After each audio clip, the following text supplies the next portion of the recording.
नमस्कार। Shri Ganesh study practice में आपका स्वागत है। आज सेट नंबर 3 करने जा रहे हैं हम लोग। तो इसका क्वेश्चन नंबर 1 देखेंगे। निम्नलिखित में से किस वर्ष पहली बार ग्राम सभा वर्ष घोषित किया गया है? तो इसका आंसर हो जाएगा आपका 2009। क्वेश्चन नंबर 1 का विश्लेषण देख लीजिए। 2009 और 10 को पहली बार ग्राम सभा वर्ष घोषित किया गया था। ग्राम सभा वर्ष 2009-10 में घोषित किया गया था। 243 का गौ में लिखा है कि अधीन राज्य विधानमंडल को विधि द्वारा पंचायतों की संरचना के संबंध में उपबंध करने की शक्ति प्रदान करता है। ठीक है, 243 का गौ के अनुसार। 243 का ख में क्या लिखा है कि इसके अनुसार है कि ग्राम पंचायतों के गठन के संबंध में राज्य विधानमंडल द्वारा कानून बनाया जाना सुनिश्चित किया गया है। पंचायत क्षेत्र के भीतर समाविष्ट किसी ग्राम से संबंधित निर्वाचक नामावली रजिस्ट्रीकृत व्यक्तियों से मिलकर बना निकाय ग्राम सभा कहलाता है। ग्राम न्यायालय अधिनियम 2008 को केंद्र सरकार ने 2 अक्टूबर 2009 को लागू किया गया था। ग्राम न्यायालय अधिनियम 2008 एक्ट 2008 का है और केंद्र सरकार द्वारा इसको 2 अक्टूबर 2009 को लागू किया गया था। ठीक है ना। क्वेश्चन नंबर 2, पंचशील समझौता किन दो देशों के बीच होता है? पंचशील समझौता किन दो देशों के बीच होता है? भारत चीन, भारत पाकिस्तान या भारत अफगानिस्तान या भारत अमेरिका। पंचशील समझौता भारत और चीन के मध्य होता है। ठीक है ना। इसका विश्लेषण देखेंगे। पंचशील समझौता 29 अप्रैल 1954 को भारत और चीन देशों के बीच बीजिंग में हुआ था। कहाँ पर हुआ था? बीजिंग में हुआ था 29 अप्रैल 1954 में। पंचशील समझौता पर हस्ताक्षर भारत के तत्कालीन प्रधानमंत्री पंडित जवाहरलाल नेहरू और चीन के तत्कालीन प्रधानमंत्री चाओ एन लाई किए थे। पंचशील समझौता किसके बीच में हुआ था? एक पंडित जवाहरलाल नेहरू भारत के प्रधानमंत्री और चीन के तत्कालीन प्रधानमंत्री था चाओ एन लाई। नेहरू का पंचशील सिद्धांत बौद्ध धर्म के से ग्रहण किया गया था। नेहरू का पंचशील सिद्धांत बौद्ध धर्म से ग्रहण किया गया था। संविधान के अनुच्छेद 51 के अनुसार राज्य यानी भारत अंतर्राष्ट्रीय शांति और सुरक्षा को बढ़ावा देगा। अनुच्छेद 51 में लिखा हुआ है ना कि अंतर्राष्ट्रीय शांति के बारे में लिखा गया अनुच्छेद 51 में। उसी में बोला अंतर्राष्ट्रीय शांति और सुरक्षा को बढ़ावा देगा अनुच्छेद 51 में। अन्य राष्ट्रों के बीच न्याय और सम्मान पूर्वक संबंधों को बनाए रखने का प्रयत्न करेगा। गुट निरपेक्ष आंदोलन और पंचशील भारतीय विदेश नीति का आधार है। गुट निरपेक्ष आंदोलन और पंचशील भारतीय विदेश नीति का आधार है।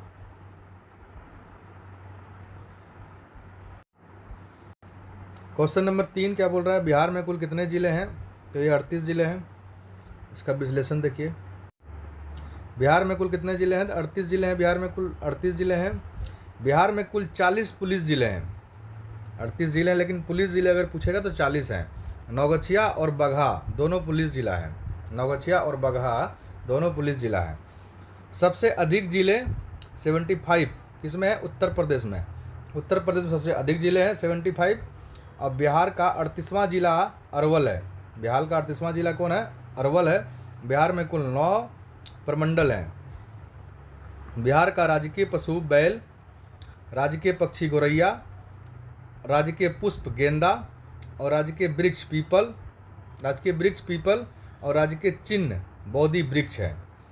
बिहार विधानसभा में कुल 243 सीट है और राज्यसभा में सीटों का 16 है और लोकसभा में सीटों की संख्या 40 है और विधानसभा में सीटों की संख्या 75 है। बिहार में 9 प्रमंडल कौन कौन से हैं? तो 9 प्रमंडल में से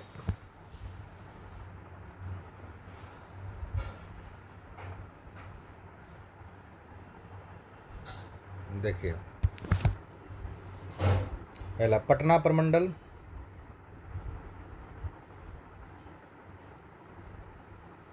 दो नंबर पे मगध प्रमंडल, मगध हो गया। 3 नंबर पे सारण प्रमंडल, 4 नंबर पे तिरहुत प्रमंडल,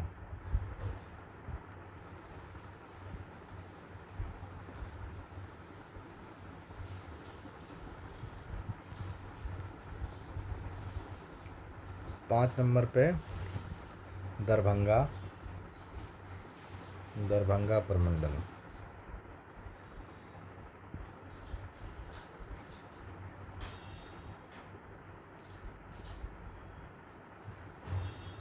6 नंबर पे कोसी प्रमंडल,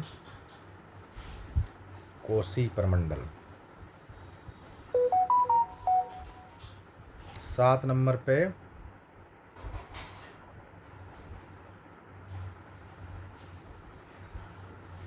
पूर्णिया प्रमंडल,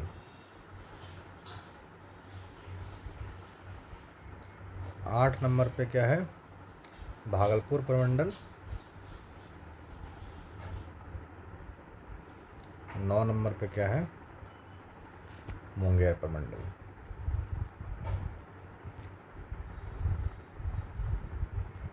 ये 9 प्रमंडल हैं बिहार के, 38 जिले, 9 प्रमंडल। क्वेश्चन नंबर 4, बिहार की यात्रा करने वाला प्रथम ब्रिटिश यात्री कौन है? बिहार की यात्रा करने वाला प्रथम ब्रिटिश यात्री कौन है? रॉल्फ फिंच है प्रथम ब्रिटिश यात्री।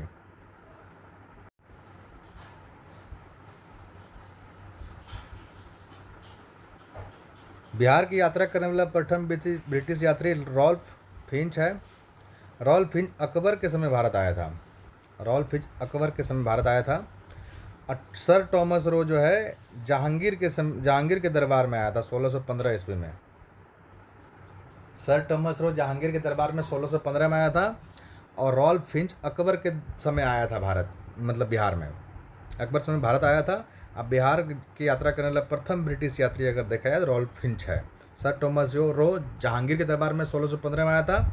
जहांगीर के दरबार में आने वाले प्रथम अंग्रेज कैप्टन हॉकिंस था जो 1609 में आया था। जहांगीर के दरबार में प्रथम बार जो आया था जो अंग्रेज था वो कैप्टन हॉकिंस 1609 अप्रैल 1609 में। भारत में प्रथम अंग्रेजी फैक्ट्री सूरत में स्थापित किया गया 1608 में। प्रथम अंग्रेज फैक्ट्री भारत में यूरोपीय शक्ति का आगमन का क्रम इस प्रकार है: पुर्तगाल, फिर डच, उसके बाद अंग्रेज, फिर डेनिश, फिर फ्रांसीसी। कौन कौन? पुर्तगाली, डच, अंग्रेज, डेनिश और फ्रांसीसी।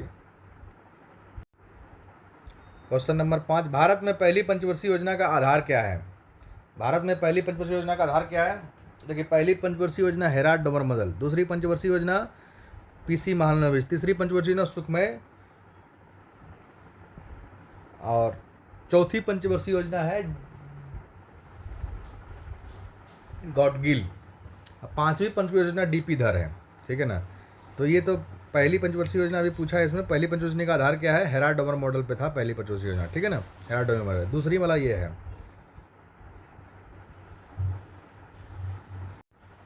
5 नंबर का विश्लेषण, भारत में पहली पंचवर्षीय योजना का आधार हेराल्ड डोमर मॉडल है। प्रथम पंचवर्षीय योजना 1 अप्रैल 1951 से 31 मार्च 1951 तक लागू किया गया था। प्रथम पंचवर्षीय योजना के मुख्य प्राथमिक क्या था? कृषि एवं सिंचाई के क्षेत्र था। द्वितीय पंचवर्षीय योजना पीसी महालनोबिस मॉडल पर था। द्वितीय पंचवर्षीय योजना में भारी उद्योग को सर्वोच्च प्राथमिकता दिया गया। द्वितीय पंचवर्षीय योजना में नियोजित अर्थव्यवस्था की शुरुआत 1928 में पूर्व सोवियत संघ रूस से हुआ था। नियोजित अर्थव्यवस्था का शुरुआत 1928 में पूर्व सोवियत संघ रूस से हुआ था। क्वेश्चन नंबर 6, दिल्ली का कौन सा सुल्तान अशोक स्तंभ को कौशाम्बी और टोपरा से दिल्ली हस्तांतरित किया? अशोक स्तंभ को कौशाम्बी और टोपरा स्तंभ दिल्ली हस्तांतरित किया। ठीक है, कौन सा सुल्तान दिल्ली का था जो उसने किया था? ये फिरोज शाह तुगलक ने किया था। ठीक है, दिल्ली का सुल्तान फिरोज शाह तुगलक ने मेरठ और टोपरा से अशोक स्तंभ को दिल्ली हस्तांतरित किया। मेरठ और टोपरा से अशोक स्तंभ को दिल्ली हस्तांतरित किया। हरियाणा के अंबाला जिले में टोपरा नामक गांव में अशोक का एक अभिलेख था जिसे फिरोज शाह ने दिल्ली लाया था। इस स्तंभ पर अशोक के 7 स्तंभ लेख उत्कीर्ण था। अशोक का दिल्ली मेरठ स्तंभ लेख को फिरोज शाह द्वारा दिल्ली लाया गया। फिरोज शाह तुगलक 1351 से 1388 तक उसका शासनकाल रहा।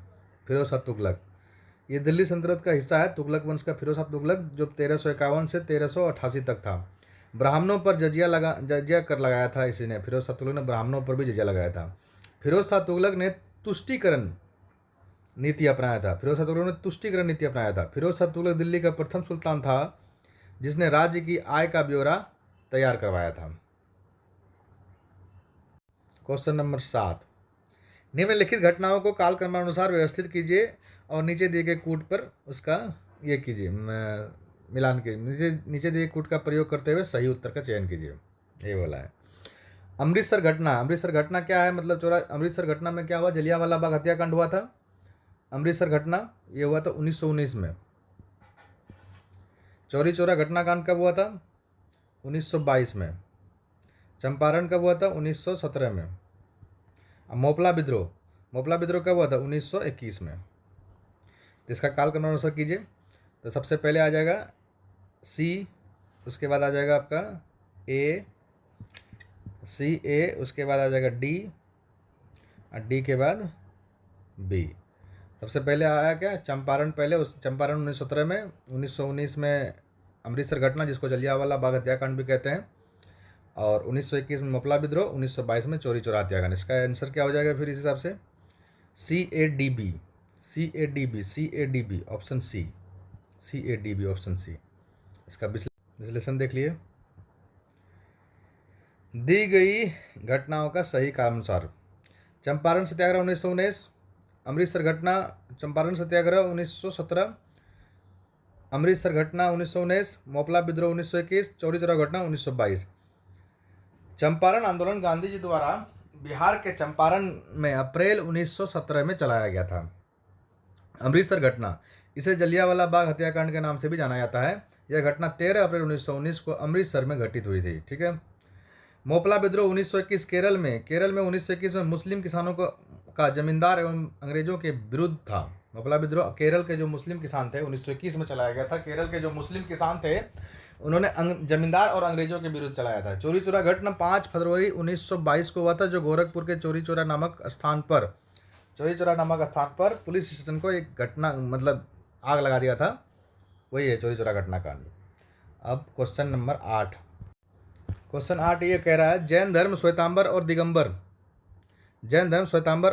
संप्रदायों को कब विभाजित किया गया था? श्वेतांबर और दिगंबर को चंद्रगुप्त मौर्य के समय में विभाजित किया था। कब किया था? चंद्रगुप्त मौर्य के समय में जैन धर्म श्वेतांबर और दिगंबर 2 संप्रदाय में विभाजित हो गया था। जैन धर्म श्वेतांबर और दिगंबर संप्रदायों में चंद्रगुप्त मौर्य के समय विभाजित हुआ था। जैन धर्म स्थूलभद्र के नेतृत्व में श्वेतांबर और भद्रबाहु के नेतृत्व में दिगंबर संप्रदाय, मतलब जैन धर्म में स्थूलभद्र के नेतृत्व में श्वेतांबर और भद्रबाहु के नेतृत्व में दिगंबर संप्रदाय में बढ़ गया था। चंद्रगुप्त मौर्य के समय ही विभाजित हो गया था ये जैन धर्म 2 संप्रदाय में, एक श्वेतांबर और दिगंबर। तो श्वेतांबर का नेतृत्व करने वाला था आपका स्थूलभद्र और दिगंबर का नेतृत्व करने वाला था भद्रबाहु। प्रथम जैन संगीति पाटलिपुत्र में आयोजित किया गया था। प्रथम जैन संगीति कहाँ आयोजित किया था? पाटलिपुत्र में, जिससे जैन साहित्य का संकलन किया गया। भद्रबाहु ने कल्पसूत्र नामक पुस्तक की रचना किया था। यह भी एक इंपॉर्टेंट फैक्ट। Question number 9। प्रसिद्ध रेशम मार्ग पर किस वंश के शासकों का अधिकार था? प्रसिद्ध रेशम मार्ग पर किस वंश के शासकों का अधिकार था? तो इसका था आपका कुषाण वंश का। प्रसिद्ध रेशम मार्ग पर किस वंश के शासकों का अधिकार था? तो ये आपका कुषाण वंश का। प्रसिद्ध रेशम मार्ग पर कुषाण वंश का अधिकार था। रेशम की जन्मभूमि चीन है। चीन से निर्यात होने वाली रेशम मार्ग पर कुषाण का अधिकार होने के कारण कुषाण का अधिकार होने के कारण उन्हें काफ़ी आर्थिक लाभ हुआ। चीन से निर्यात होने वाली रेशम मार्ग चीन से निर्यात होने वाली जो रेशम मार्ग कुषाण का अधिकार होने के कारण उनमें काफ़ी आर्थिक लाभ मिला।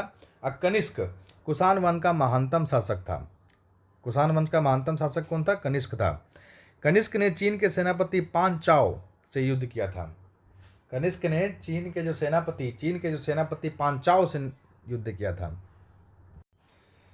10 नंबर क्वेश्चन, संविधान के निम्नलिखित संशोधनों में से किसके अंतर्गत भारत में महिलाओं के लिए ग्राम पंचायत में 1/3 स्थान आरक्षित किया गया था? कौन सा संविधान संशोधन है जिसमें भारत में महिलाओं के लिए ग्राम पंचायतों में 1/3 स्थान महिलाओं के लिए आरक्षित किया गया था? कौन सा था ये? ऑप्शन आपका 73वें संविधान संशोधन ग्राम पंचायत से रिलेटेड है, 74वें संविधान संशोधन नगर पालिका से रिलेटेड है। ठीक है, इसका विश्लेषण भी देख लेंगे। 73वें संविधान संशोधन के अंतर्गत भारत में महिलाओं के लिए 1/3 स्थान आरक्षित किया था। ये 24 अप्रैल 1993 को हुआ था। 73वें संविधान संशोधन 24 अप्रैल 1993 को। भारतीय संविधान का भाग 9 के तहत अनुच्छेद 243 का घ 3 के अंतर्गत पंचायती राज संस्थाओं के में महिलाओं के लिए स्थान आरक्षित किए गए। इसके तहत प्रत्येक पंचायत में प्रत्यक्ष निर्वाचन द्वारा भरे जाने वाले स्थानों की कुल संख्या में के कम से कम 1/3 का स्थान महिलाओं के लिए आरक्षित होंगे। इस प्रावधान पर अनुच्छेद 334 में विनिर्दिष्ट अवधि की समाप्ति का कोई प्रभाव नहीं होगा। अनुच्छेद 334 के अंतर्गत लोकसभा और राज्य विधानसभाओं में अनुसूचित जातियां और अनुसूचित जनजातियों से संबंधित आरक्षण का प्रावधान है। इसके आरक्षण की अवधि को समय समय पर बढ़ाया जाता रहा है, प्रत्येक 10 वर्षों पर। 104वां संविधान संशोधन अधिनियम 2019 में 126वां विधेयक था। ये 104वां संविधान संशोधन 2019 में 126वां विधेयक था। उसके प्रावधान के अधीन आंग्ल भारतीय सदस्यों के मनोनीत का प्रावधान समाप्त कर दिया गया था। इसको अब नहीं बढ़ाया था। आंग्ल भारतीय सदस्यों को मनोनीत के कब खत्म किया था? 104वां संविधान संशोधन में खत्म किया था। ठीक है ना। देवनागरी लिपि का सही विकास क्रम क्या है? देवनागरी लिपि का सही विकास क्रम क्या है? देवनागरी लिपि सही विकास क्रम? ब्राह्मी लिपि, गुप्त लिपि, नागरी लिपि, देवनागरी लिपि। ब्राह्मी लिपि, गुप्त लिपि, नागरी लिपि, देवनागरी लिपि, यही सही है। पहले ब्राह्मी, फिर गुप्त, फिर नागरी, फिर देवनागरी। ये आपका सही आंसर है। देवनागरी लिपि का सही विकास क्रम क्या है?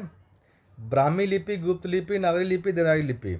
मूल रूप से ब्राह्मी लिपि भारत के अधिकांश लिपियों को जननी है। ब्राह्मी लिपि भारत के अधिकांश लिपियों की जननी है। जो ब्राह्मी लिपि है भारत के अधिकांश लिपियों की जननी है। भारत में लिपि उपस्थिति का प्रथम साक्ष्य सिंधु घाटी सभ्यता के स्थलों से प्राप्त हुआ है। भारत में लिपि उपस्थिति का प्रथम साक्ष्य सिंधु घाटी सभ्यता के स्थलों से प्राप्त हुआ है। मैथिली को मिथिलाक्षर लिपि कहते हैं। मैथिली को मिथिलाक्षर लिपि या कैथी लिपि के नाम से भी जाना जाता है। मैथिली को कैथी लिपि बोलते हैं या मिथिलाक्षर लिपि के नाम से भी जानते हैं मैथिली लिपि को। यह लिपि बांग्ला लिपि से मिलती जुलती है। मैथिली लिपि, यह लिपि बांग्ला लिपि से मिलती जुलती है। चलिए आगे बढ़ें। 12 नंबर, निम्नलिखित में से किस शैलकृत गुफा में 11 सिरों के बोधिसत्व का अंकन किया गया है? किस शैलकृत गुफा में 11 सिरों के बोधिसत्व का अंकन किया गया है? ये कान्हेरी में है। कान्हेरी गुफा में। कान्हेरी गुफाएं महाराष्ट्र में मुंबई शहर का एक पर्यटन स्थल है। कान्हेरी गुफाएं कहाँ है? महाराष्ट्र में है। महाराष्ट्र के मुंबई शहर में एक पर्यटन स्थल है जहाँ सालसेट गुफा में 11 सिरों के बोधिसत्व का अंकन मिलता है। 11 सिरों का बोधिसत्व का अंकन मिलता है।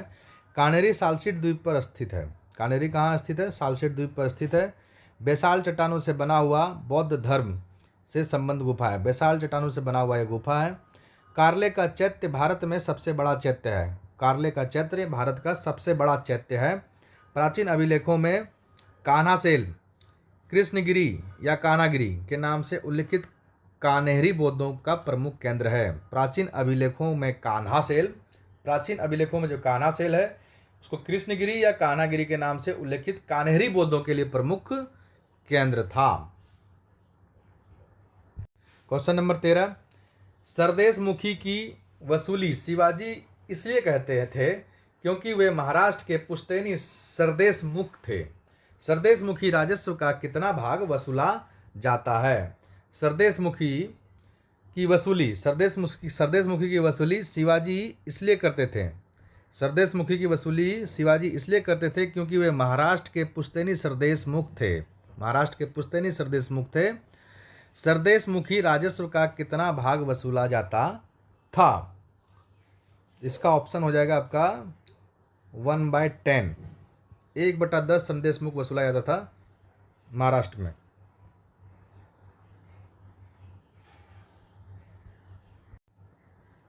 सरदेश मुख या वसूली, सरदेश मुख का वसूली शिवाजी इसलिए करते थे क्योंकि वो महाराष्ट्र के पुश्तैनी सरदेश मुखी थे। महाराष्ट्र के पुश्तैनी सरदेश मुखी थे। सरदेश मुखी राजस्व का 1/10 भाग वसूला जाता था। शिवाजी मराठा राज्य के संस्थापक थे। शिवाजी मराठा राज्य के संस्थापक थे। अब पेशवा बालाजी विश्वनाथ मराठा राज्य के द्वितीय संस्थापक थे।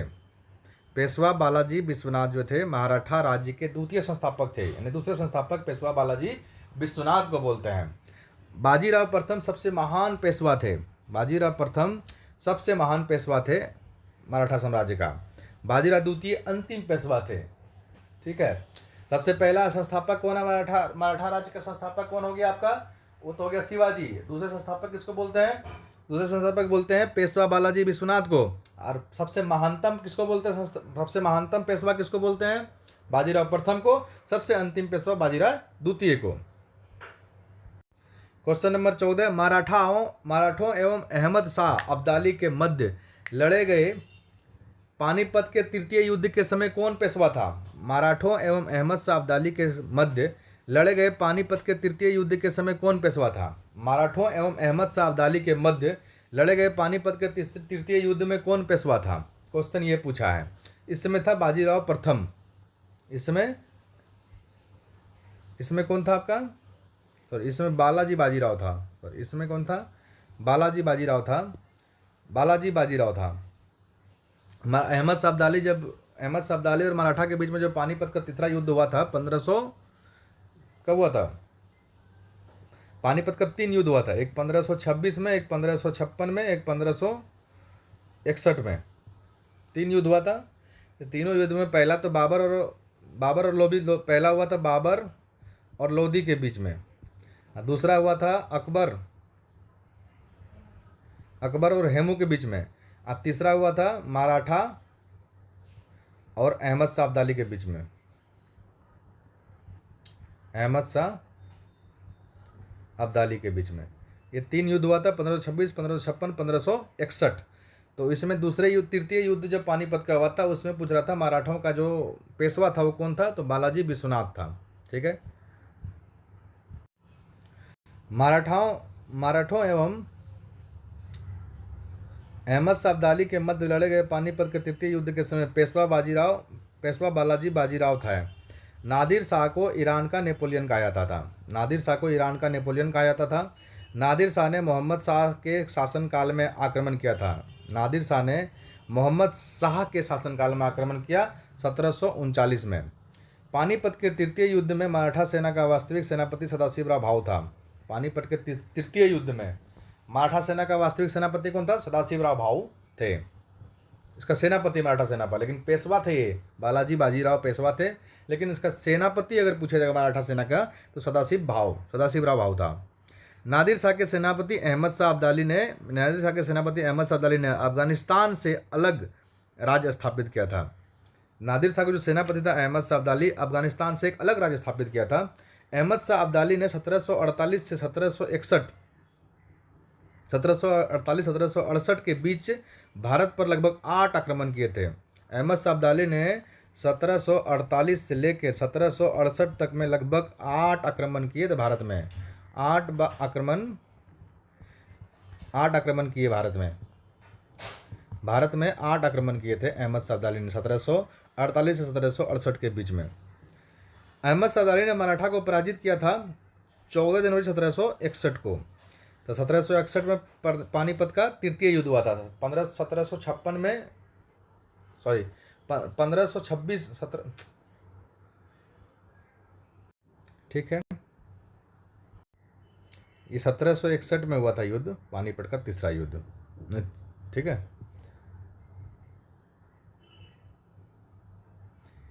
कृष्णा नदी पर स्थित श्रीशैलम बांध किस राज्य में स्थित है?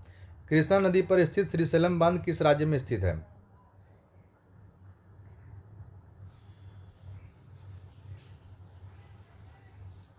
आंध्र प्रदेश में श्रीशैलम बांध स्थित है।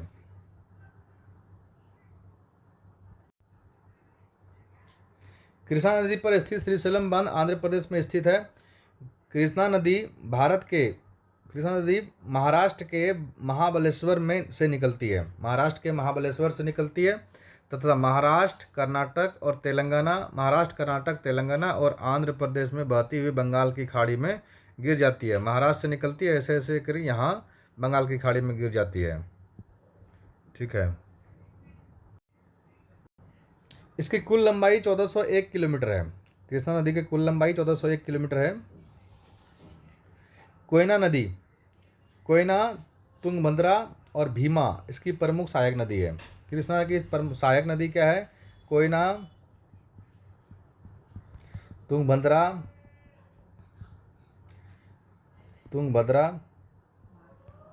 और भीमा, ये इसकी सहायक नदी है। भाषा के आधार पर सर्वप्रथम अक्टूबर 1953 में आंध्र प्रदेश का गठन हुआ था। आंध्र प्रदेश का भाषा के आधार पर सर्वप्रथम गठन हुआ था राज्यों में, जो अक्टूबर 1953 में हुआ था। आंध्र प्रदेश से अलग तेलंगाना 2 जून 2014 में बनाई गई थी। कृष्णा नदी पर नागार्जुन सागर का बांध अवस्थित है। कृष्णा नदी में नागार्जुन सागर बांध अवस्थित है। माइकल ओडायर की हत्या किस भारतीय क्रांतिकारी ने किया था? ये तो पता होगा। माइकल ओडायर की हत्या किसने किया था? जनरल ओडायर का ये उधम सिंह ने करवाया था। जलियांवाला बाग हत्याकांड के कारण इसका उधम सिंह ने माइकल ओडायर की हत्या कराया था। माइकल ओडायर की हत्या भारतीय क्रांतिकारी उधम सिंह ने की थी। 13 मार्च 1940 को लंदन में पंजाब के सुनाम नामक स्थान के सरदार उधम सिंह ने पंजाब के भूतपूर्व लेफ्टिनेंट गवर्नर माइकल ओडायर की गोली मारकर हत्या कर दी थी। गवर्नर था इसका, भूतपूर्व लेफ्टिनेंट गवर्नर माइकल ओडायर की गोली मारकर हत्या कर दी गई थी।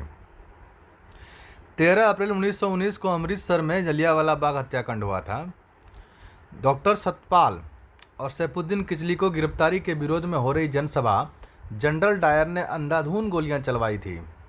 जलियांवाला बाग हत्याकांड में हंसराज नामक भारतीय ने डायर का सहयोग किया था। जलियांवाला बाग हत्याकांड में क्या होता? हंसराज नामक एक व्यक्ति था, हंसराज नामक एक भारतीय ने डायर का सहयोग किया था जलियांवाला बाग हत्याकांड में। शंकर नायर ने जलियांवाला बाग हत्याकांड के विरोध में वायसराय की कार्यकारी परिषद की सदस्यता से इस्तीफा दे दिया था। एक वायसराय कार्यकारी परिषद होता था, इसमें 4 सदस्य होते थे, जिसमें एक ये था शंकर नायर। जब जलियांवाला बाग हत्याकांड हुआ तो इसमें इसका कार्यकारी परिषद से शंकर नायर एक वकील थे, इन्होंने इस्तीफा दे दिया। जलियांवाला बाग कभी जाला नामक व्यक्ति की संपत्ति थी। जाला एक नामक व्यक्ति था, उसका संपत्ति था जलियांवाला बाग, वो जो उसके नाम पे मतलब बाग था, Jallianwala Bagh. Public safety bill और व्यापार विवाद विधेयक पर बहस के दौरान पब्लिक सेफ्टी बिल और व्यापार विवाद विधेयक पर बहस के दौरान 8 अप्रैल 1929 को बटुकेश्वर दत्त एवं भगत सिंह ने दिल्ली में सेंट्रल लेजिस्लेटिव असेंबली में खाली बेंचों पर बम फेंके थे। एक एक्स्ट्रा फैक्ट है, पब्लिक सेक्टर बिल और व्यापार विवाद विधेयक पर बहस के दौरान 8 अप्रैल 1929 को बटुकेश्वर दत्त एवं भगत सिंह ने दिल्ली के सेंट्रल लेजिस्लेटिव असेंबली में खाली बेंचों पर बम फेंके थे। ठीक है, खाली बेंचों पर बम फेंके थे। भगत सिंह एवं बटुकेश्वर दत्त के बम फेंकने के समय असेंबली के अध्यक्ष विट्ठल भाई पटेल थे। उसमें जब भगत सिंह ने बम फेंका था और बटुकेश्वर देव ने जब बम फेंका था, उस समय असेंबली के जो अध्यक्ष थे ना, वो विट्ठल भाई पटेल थे। विट्ठल भाई पटेल थे। एक्स्ट्रा फैक्ट मिला। क्वेश्चन नंबर, निम्नलिखित में से किस राज्य में कुल सिंचित क्षेत्र का अधिकतम प्रतिशत तालाबों द्वारा सिंचित किया जाता है? किस राज्य में कुल सिंचित क्षेत्र जो है उसका अधिकतम प्रतिशत तालाब द्वारा सिंचित किया जाता है? आंध्र प्रदेश होगा, कर्नाटक होगा, उड़ीसा होगा, तमिलनाडु होगा? किसका होगा? इसका आंसर क्या होगा बताइए। क्वेश्चन नंबर 17 का आंसर दीजिए। तो तमिलनाडु एक ऐसा राज्य है इसका कुल सिंचित अधिकतम प्रतिशत तालाबों द्वारा सिंचित किया हुआ है तमिलनाडु का। ठीक है, ये तो तमिलनाडु का हो गया जो तालाबों द्वारा सिंचित किया जाता है, कुल सिंचित क्षेत्र का अधिकतम प्रतिशत तालाबों द्वारा। जैसे कि उत्तर भारत में कैसे करते हैं? उत्तर भारत में नलकूप व्यवस्था होता है। उत्तर भारत में नलकूप सिंचाई का प्रमुख साधन है। और भारत की कृषि मानसून से प्रभावित अधिक होती है। भारत की कृषि जो होता है मानसून से प्रभावित होती है। भारत में मुख्यतः चार प्रकार से सिंचाई किया जाता है। भारत में मुख्यतः जो है ना चार प्रकार से सिंचाई किया जाता है। कौन कौन सा प्रकार है? एक प्रकार तो आपका कुओं द्वारा सिंचाई किया जाता है, कुओं द्वारा सिंचाई। दूसरा है आपका नलकूपों द्वारा सिंचाई। तीसरा हो गया तालाबों द्वारा सिंचाई, कुओं द्वारा सिंचाई, नलकूपों द्वारा सिंचाई, तालाबों द्वारा सिंचाई। और चौथा हो गया आपका नहर द्वारा सिंचाई।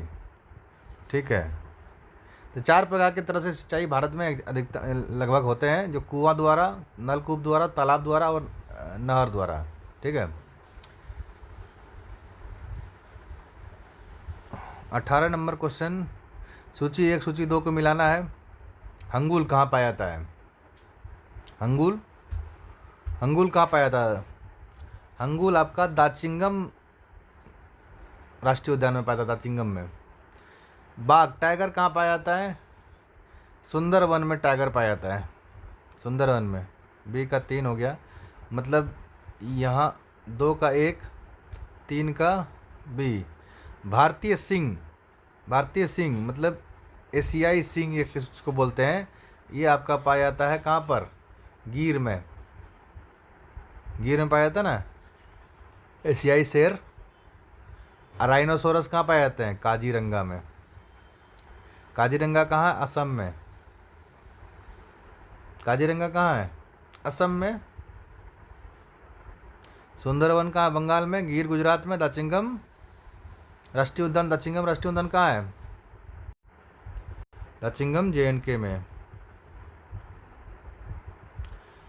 काजीरंगा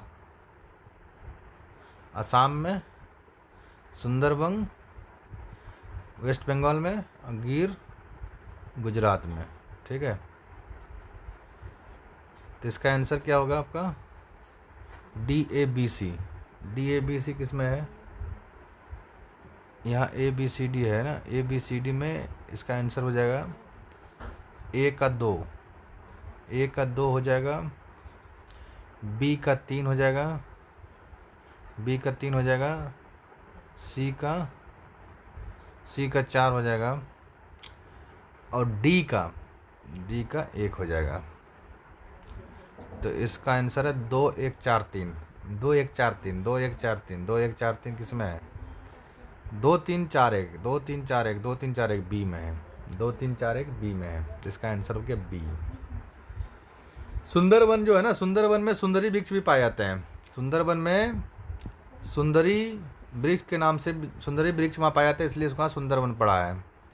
सुंदरी वृक्ष। सुंदरवन में सुंदरी वृक्ष पाए जाते हैं।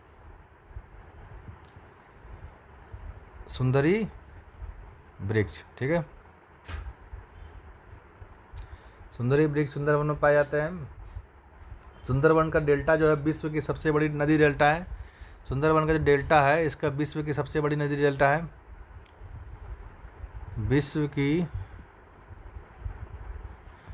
सबसे बड़ी नदी डेल्टा सुंदरवन है। प्रोजेक्ट टाइगर, एक टाइगर का जो project tiger elephant project tiger जो है, प्रोजेक्ट टाइगर रिजर्व जो है, इसका कब आया था?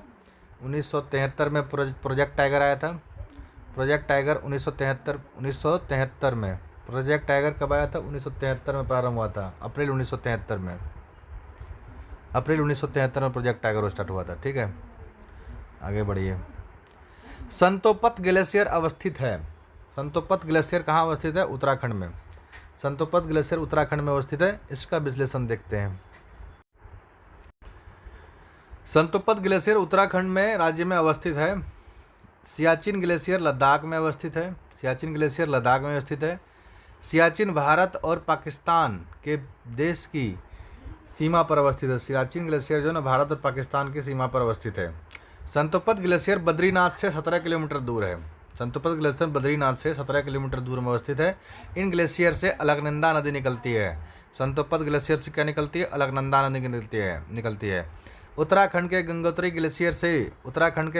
ग्लेशियर से भागीरथी नदी निकलती है, जिससे अलकनंदा नदी देवप्रयाग में मिलने के बाद गंगा नदी के नाम से जाना जाता है।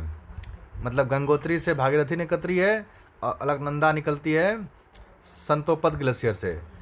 तो संतोपत ग्लेशियर से अलकनंदा निकलती है और गंगोत्री से भागीरथी दोनों जब मिलती है तो यहाँ पर देवप्रयाग में मिलती है। यहाँ से गंगा स्टार्ट हो जाती है, ठीक है।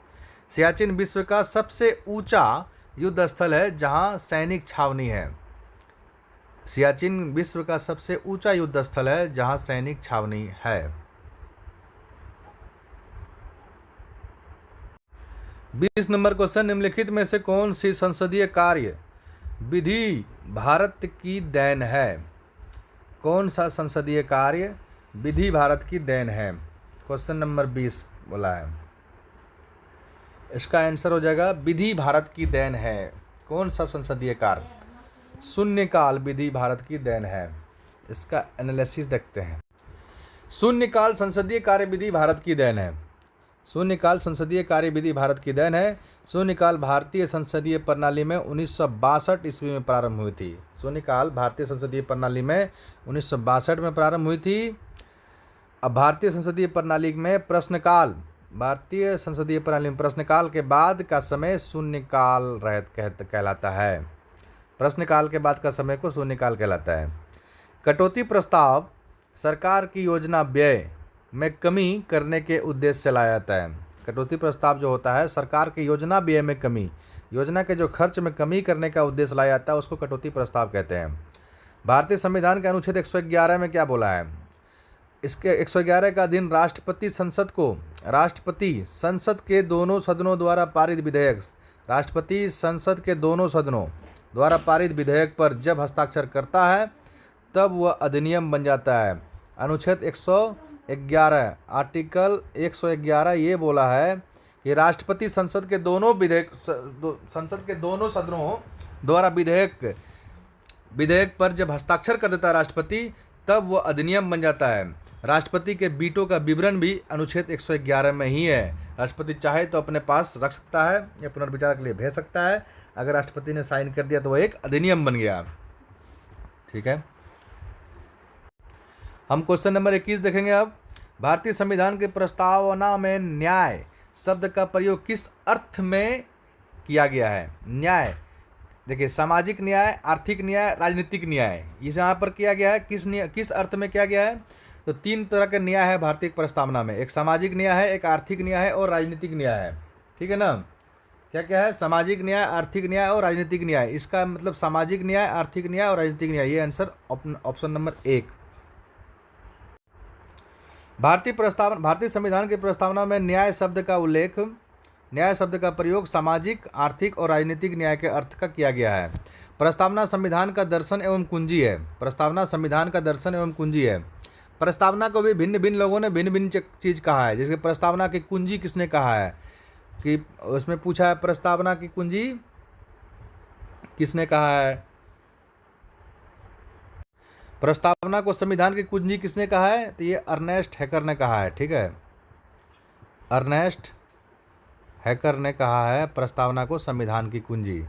जब किसी विषय पर विवाद होता है तो अंततः प्रस्तावना के आधार पर न्यायालय फैसला देती है। प्रस्तावना में अब तक एक बार संशोधन हो चुका है। प्रस्तावना में अब तक एक बार संशोधन हो चुका है। प्रस्तावना में समाजवादी, धर्मनिरपेक्ष और अखंडता शब्दों को 42वें संविधान संशोधन 1976 द्वारा जोड़ा गया था। समाजवादी, धर्मनिरपेक्ष और अखंडता। ठीक है। क्वेश्चन नंबर 22, वित्त आयोग की संस्तुतियां क्या है? वित्त आयोग की संस्तुतियां, वित्त आयोग की संस्तुतियां। ऑप्शन पढ़ेंगे इसमें 22 नंबर का। वित्त आयोग की बात किया, राष्ट्रपति पर बाध्यकारी होती है? नहीं। राष्ट्रपति पर बाध्यकारी नहीं होती है? नहीं, ये नहीं है संस्तुतियां। पारंपरिक रूप से सामान्यतः स्वीकृत हो जाती है, ये भी बात सही नहीं लग रहा है वित्त आयोग पर। वित्त आयोग अनुच्छेद 280 में है, भारतीय द्वारा सुविधानुसार स्वीकृत या अस्वीकृत कर दी जाती है, ये सही है। सरकार द्वारा सुविधानुसार स्वीकृत और या अस्वीकृत कर दी जाती है वित्त आयोग की संस्तुतियाँ। इसका देखते हैं एनालिसिस। वित्त आयोग की संस्तुतियाँ का सरकार द्वारा सुविधानुसार, संस्तुतियाँ सरकार द्वारा सुविधा अनुसार स्वीकार या अस्वीकार कर सकता है। सुविधानुसार जो है, सुविधानुसार स्वीकार या अस्वीकार कर सकता है। भारतीय संविधान के अनुच्छेद 280 के अधीन वित्त आयोग का गठन किया गया है। राष्ट्रपति प्रति 5 वर्ष पर वित्त आयोग का गठन करते हैं, प्रति 5 वर्ष पर। वित्त आयोग केंद्र और राज्यों के बीच राजस्व के बंटवारे के संबंध में प्रतिवेदन देता है। वित्त आयोग केंद्र के राज्यों के बीच राजस्व के बंटवारे के संबंध में प्रतिवेदन देता है। 15वां वित्त आयोग कौन है? NK सिंह, इसको नंदकिशोर सिंह बोलते थे। और 16वां वित्त आयोग अभी है, 16वां वित्त आयोग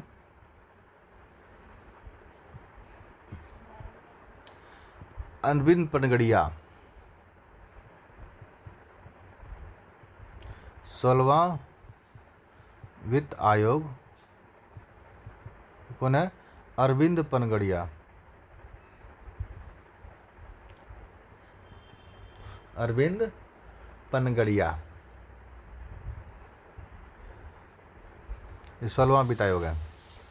ठीक है, आगे क्वेश्चन नंबर 23, मंत्रिपरिषद से पद त्याग करने के लिए मंत्री किसे अपना त्याग पत्र संबोधित करेगा? मंत्रिपरिषद से पद त्याग करने के लिए मंत्री किसे अपना त्याग पत्र संबोधित करेगा? मंत्रिपरिषद से पद त्याग करने के लिए मंत्री किसे अपना पद त्याग संबोधित करेगा? क्वेश्चन ये पूछा है। ऑप्शन देखिए, ऑप्शन नंबर ए राष्ट्रपति।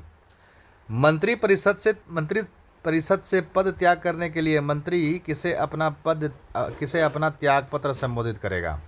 देखिए, मंत्रिपरिषद जो प्रधानमंत्री के सलाह से तो नियुक्ति राष्ट्रपति ही करता है, तो त्याग पत्र भी इसी को देगा राष्ट्रपति। ठीक है, इसका विश्लेषण देखते हैं। देखिए, मंत्रिपरिषद से पद त्याग करने के लिए मंत्री अपना त्याग पत्र राष्ट्रपति को देते हैं। मंत्री राष्ट्रपति के नाम से संघ के मंत्री के रूप में कार्य करते हैं। मंत्री जो है राष्ट्रपति के नाम से संघ के मंत्री के रूप में कार्य करते हैं। एक मंत्री के प्रति अविश्वास प्रस्ताव पारित होने पर संपूर्ण मंत्रिमंडल को त्याग पत्र देना पड़ेगा। एक मंत्री के प्रति अगर अविश्वास प्रस्ताव पारित कर देता है तो संपूर्ण मंत्रिमंडल को त्याग पत्र देना होगा। प्रधानमंत्री की मृत्यु की स्थिति में मंत्रिमंडल विघटित हो जाती है। प्रधानमंत्री की मृत्यु की स्थिति में मंत्रिमंडल विघटित हो जाती है और राष्ट्रपति प्रधानमंत्री के सिफारिश पर मंत्री को पद की शपथ दिलाते हैं। राष्ट्रपति प्रधानमंत्री के सिफारिश पर ही मंत्री को शपथ दिलाते हैं मंत्री पद का। क्वेश्चन नंबर 24, भारतवर्ष के लिए एक संघीय ढांचे को सर्वप्रथम किस अधिनियम द्वारा प्रस्तुत किया गया है? संघीय ढांचे की बात क्या है, किस अधिनियम के द्वारा किया गया है? सबसे ज़्यादा हमारा भारत का आधे ज़्यादा संविधान भारत शासन अधिनियम 1935 के तहत है संघीय ढांचा। इसका ऑप्शन सी हो जाएगा 24 नंबर का। 24 का विश्लेषण देखिए, भारत का एक संघीय ढांचा 1935 के अधिनियम में प्रस्तुत किया गया। भारतीय संविधान का अनुच्छेद 1 में भारत को राज्यों का संघ कहा गया है। अनुच्छेद 1 में भारत को राज्यों का संघ कहा है। भारतीय संविधान की एक सामान्य विशेषताएं संघात्मक ढांचा है। भारतीय संविधान की सामान्य विशेषताएं संघात्मक ढांचा है। भारतीय संघात्मक है। 7वीं अनुसूची में शक्तियों का बंटवारा है। 7वीं अनुसूची में शक्तियों का बंटवारा है जो संघात्मक ढांचा को दर्शाता है। केसी व्हीलर ने भारतीय संविधान को अर्ध संघात्मक कहा है। और डी बसु ने भारतीय संविधान को एकात्मक एवं संघात्मक का मिश्रण कहा। डी बसु ने क्या कहा है, हमारा जो संविधान है एकात्मक और संघात्मक का मिश्रण है। और केसी व्हीलर ने कहा अर्ध संघात्मक है। भारत का संविधान संघात्मक एवं एकात्मक का मिश्रण है जो असाधारण स्थिति में एकात्मक हो जाता है और साधारण स्थिति में संघात्मक हो जाता है। ठीक है। क्वेश्चन नंबर 25 देखेंगे हम। लोकसभा का 5 वर्ष का सामान्य कार्यकाल समाप्त होने से पहले इसे कौन भंग कर सकता है? लोकसभा को 5 वर्ष का सामान्य कार्यकाल पूरा होने से पहले इसे कौन भंग कर सकता है? इसे राष्ट्रपति भंग कर सकता है, लेकिन प्रधानमंत्री की सिफारिश से करना पड़ेगा। राष्ट्रपति इसको भंग कर सकता है, 5 वर्ष कार्यकाल पूरा होने से पहले भी इसको भंग कर सकता है, लेकिन ये लोकसभा भी भंग होता है लेकिन राज्यसभा भंग नहीं होता है। राज्यसभा हर 2 साल में इलेक्शन होता है 1/3।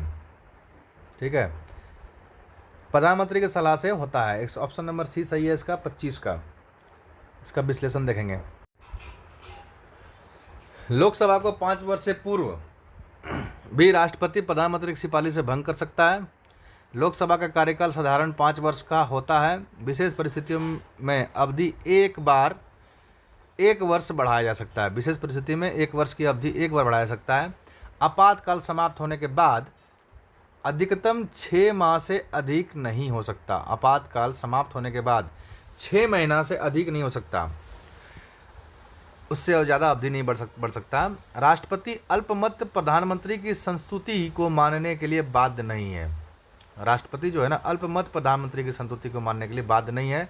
राष्ट्रपति बहुमत प्राप्त प्रधानमंत्री की सिफारिश मानने के लिए बाध्य है। राष्ट्रपति जो है बहुमत प्राप्त प्रधानमंत्री जो होंगे उसका सिफारिश मानने के लिए बाध्य है। ठीक है, अल्पमत प्रधानमंत्री का मानने के लिए बाध्य नहीं है, लेकिन जो बहुमत जिसके पास जिस प्रधानमंत्री को बहुमत होगा, बहुमत दल का नेता ही प्रधानमंत्री बनता है। लोकसभा से चुने वाले बहुमत दल का नेता ही प्रधानमंत्री बनता है, और जिसके पास बहुमत होगा उसका सुनने के लिए सिफारिश करने के मानने के लिए राष्ट्रपति बाध्य होगा, लेकिन अल्पमत प्रधानमंत्री के संततियों का बाध्य नहीं होगा राष्ट्रपति। क्वेश्चन नंबर हम 25 देखेंगे। 25 तो हो गया, हम 26 देखेंगे। निम्नलिखित में से कौन सा देश आसियान का सदस्य नहीं है? देखिए, आसियान का सदस्य कौन सा नहीं है? वियतनाम, ब्रुनेई, बांग्लादेश और म्यांमार। इसमें कौन सा आपका सदस्य नहीं है? तो इसमें आसियान का सदस्य म्यांमार नहीं है, सॉरी बांग्लादेश नहीं है। बांग्लादेश सदस्य नहीं है इसका आसियान का। कि आसियान का फुल फॉर्म क्या होता है? Association of. आसियान का फुल फॉर्म क्या होता है? आसियान का फुल फॉर्म क्या होता है?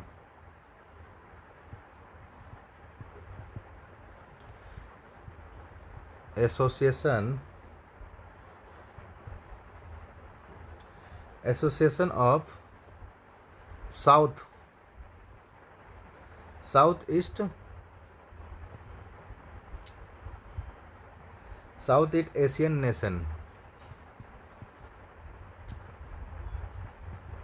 South east Asian nation, association of south east Asian nation. South east, ये जो बांग्लादेश है ये तो वेस्ट में आ जाता है ना, साउथ वेस्ट में। अगर ये भारत है तो बांग्लादेश तो यहाँ पर है। और ये बोला association of south east Asia, तो ये एशिया का भाग है। तो साउथ ईस्ट मतलब इस साइड वाला जो एरिया होगा पूरा होगा, वियतनाम सब पूरा, वियतनाम, ब्रुनेई, म्यांमार। और भी इसमें टोटल कितने सदस्य होते हैं इसमें? इसमें कुल जो है ना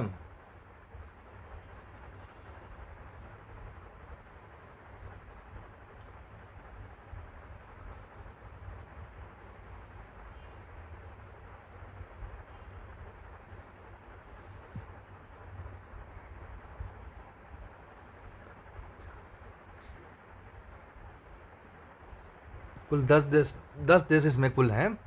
कुल 10 देश हैं आसियान में। कौन कौन सा देश है इसमें है, यही लिखाते हैं आपको। आसियान में एक तो म्यांमार है, म्यांमार, कंबोडिया है, म्यांमार, कंबोडिया,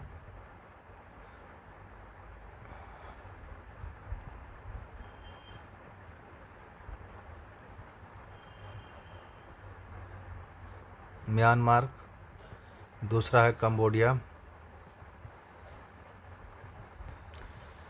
तीसरा है आपका लाओस, तीसरा है लाओस, चौथा है आपका वियतनाम, पांचवा है आपका थाईलैंड, छठा है आपका सिंगापुर, उसके बाद ब्रुनेई, ब्रुनेई है, सिंगापुर है,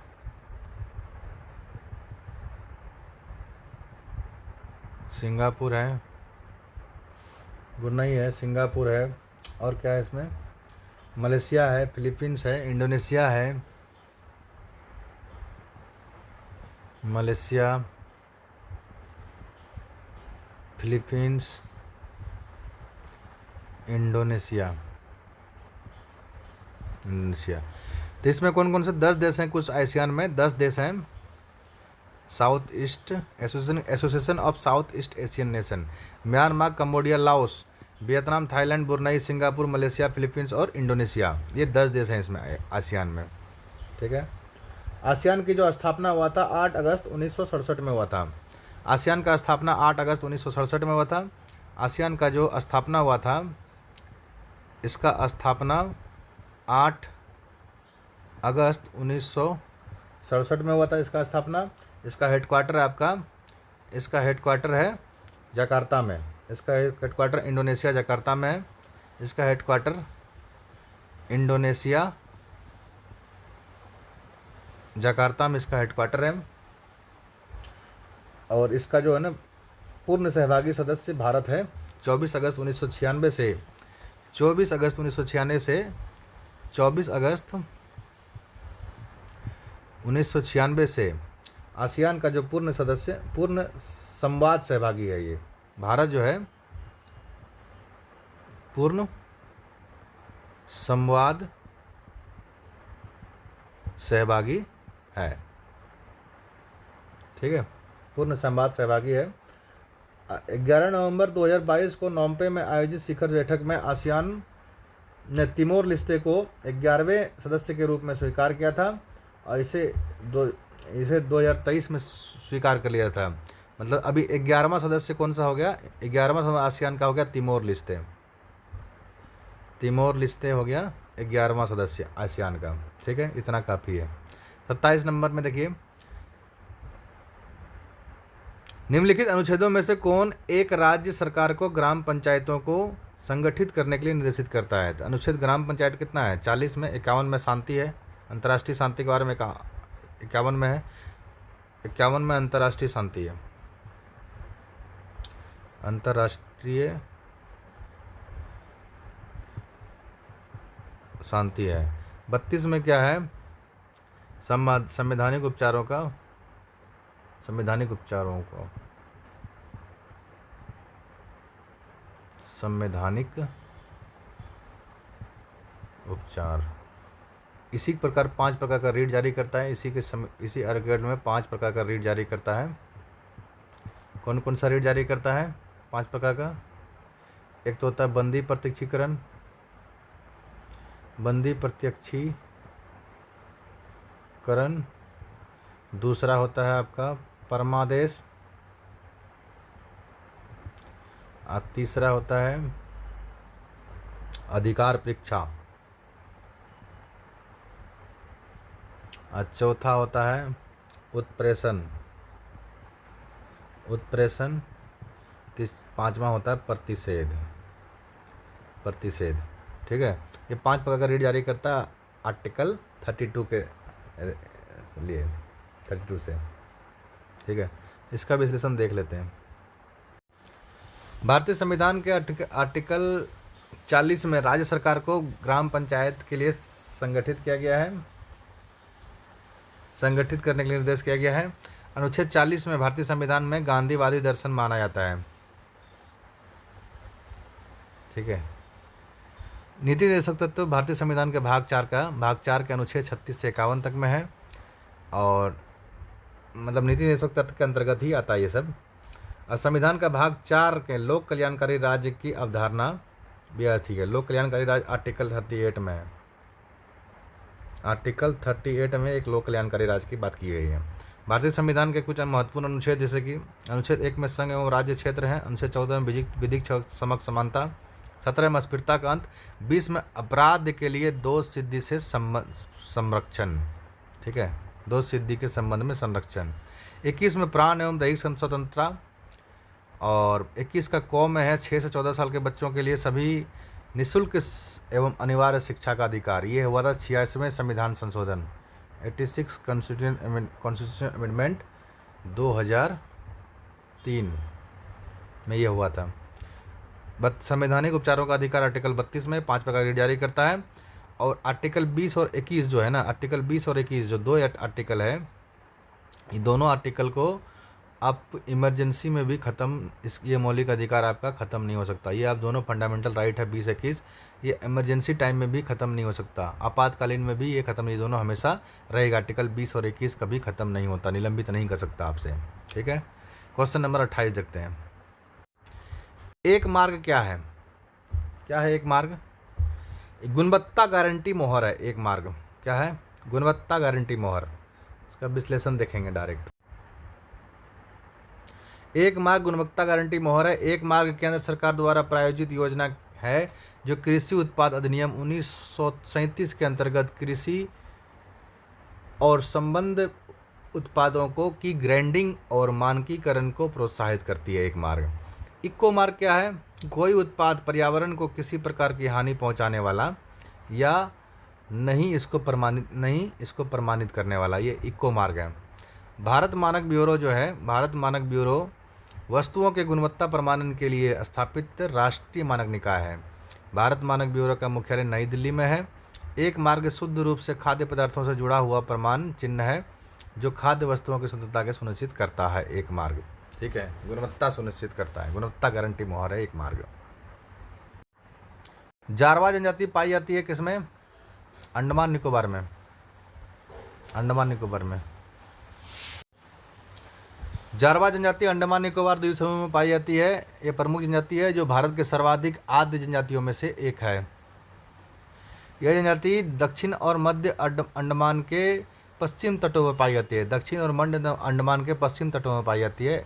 इनके संरक्षण के लिए सरकार द्वारा जारवा संरक्षित क्षेत्र का निर्माण किया गया है। भील भारत की सबसे बड़ी जनजाति है। गौंड भारत की दूसरी सबसे बड़ी जनजाति है। ठीक है। क्वेश्चन नंबर 30 क्या बोल रहा है? निम्नलिखित में से किन देशों के समूह को भूमध्य रेखा से गुजरती है?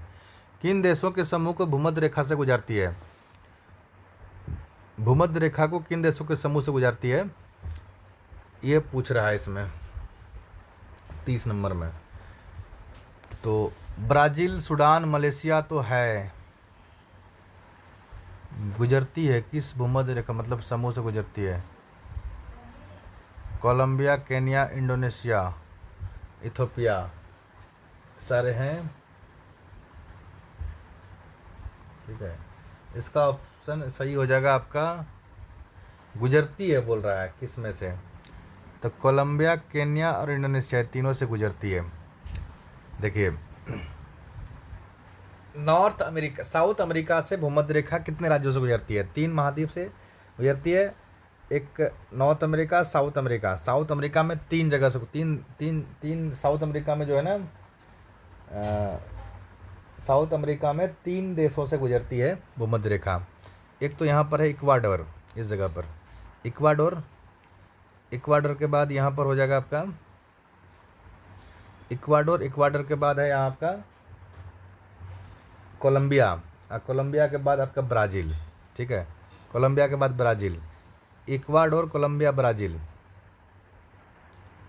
Ecuador, Colombia, Brazil. उसके बाद आ जाएगा अफ्रीका। अफ्रीका में बहुत सारा देश है। अफ्रीका में एक तो सबसे पहले आपका साओ टॉम प्रिंसेस, यहाँ पर Sao Tom princess, Sao Tom princess के बाद आपका हो जाएगा साओ टॉम एंड प्रिंसेस हो जाएगा। उसके बाद हो जाएगा आपका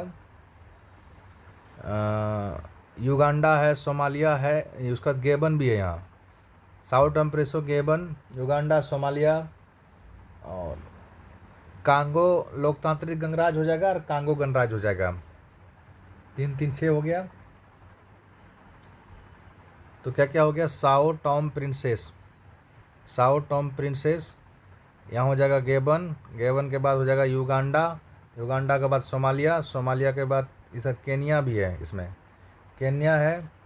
उसके बाद कांगो गणराज्य है, कांगो गणराज्य है। उसके बाद कांगो लोकतांत्रिक गणराज्य है। ठीक है, कितना हो गया? 1 2 3 4 5 6 7, एक और होना चाहिए, 8 होना चाहिए।